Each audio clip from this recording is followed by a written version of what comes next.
بے مثال سخاوت۔ نام بھی مظفر تھا اور رہتے بھی مظفر نگر میں تھے۔ پورا نام تھا نواب مظفر علی خان۔ مظفر نگر آج کل تو ہندوستان میں ایک ضلع ہے۔ ان بھلے وقتوں میں نواب صاحب کی جاگیر تھی۔ نواب صاحب کو تعمیرات کا شوق تھا۔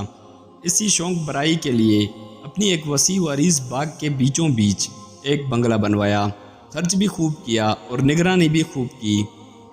بن کر تیار ہوا تو دیکھنے والوں نے کہا کہنے کو تو بنگلہ ہے مگر حقیقت میں یہ محل ہے۔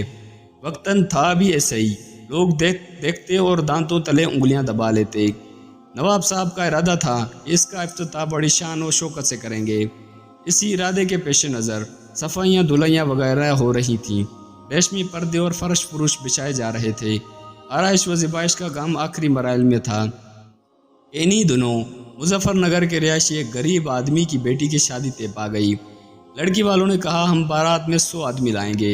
لڑکی والوں کی پریشانی تھی کہ بارات ٹھہرائیں گے کہاں؟ اس زمانے میں میرج حال تو تھے نہیں۔ غریب باپ اسی سوچ اور فکر میں غلطاں تھا کہ ایک خیر خواہ سیانے نے کہا بارات ٹھہرانے کی جگہ تو میں بتا دیتا ہوں، لیکن اگر غریب باپ نے حیران اور سوالیہ نگاہوں سے اپنے خیر خواہ کو دیکھا اور پوچھا لیکن اگر کیسے؟ اگر تمہاری قسمت اچھی ہو اور نواب مظفر خان مان جائیں کیا مطلب؟ مطلب یہ ہے کہ نواب صاحب نے جو بنگلہ بنایا ہے وہ بالکل خالی ہے۔ انہوں نے ابھی اس میں رہائش تو اختیار نہیں کی۔ 1-2 دن تمہاری بیٹی کی بارات ٹھہر جائے تو کوئی مسئلہ نہیں۔ صفائیاں وغیرہ تو ویسے بھی ہو رہی ہیں۔ نواب صاحب رحم دل اور غریب پرور آدمی تھے۔ لڑکی کا باپ نواب صاحب کی خدمت میں حاضر ہوا اور بڑی لجاجت سے اپنی حاجت پیش کر دی۔ بنگلہ نواب صاحب کا کہنا تھا بنگلہ میں دے دوں گا مگر ایک شرط ہے۔ نواب صاحب نے منہ پکا کر کے کہا سرکار میں غریب مسکین آپ کی شرط کیا پوری کر سکتا ہوں، ویسے جو حکم دیں گے پورا کروں گا۔ کریم بخش عرف کریمو نے ہاتھ جوڑ کے کہا۔ نواب صاحب مسکرائے اور فرمایا جتنے دیر بارات ٹھہرے گی اس کا 3 وقت کا کھانا بھی میری طرف سے ہوگا۔ کریم بخش کی آنکھوں میں احسان مندی سے آنسو آ گئے۔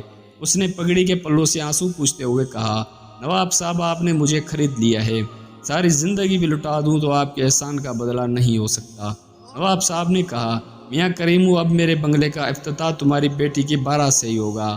یہ لو چابیاں اور جہاں مزید صفائی کی ضرورت ہو تو خود ہی کر لینا۔ بارات 2 دن بنگلے میں ٹھہری۔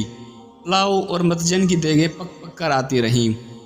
رخصتی کے وقت عورتوں بچوں سمیت ہر باراتی کو ایک ایک جوڑا بھی نواب صاحب کی طرف سے دیا گیا۔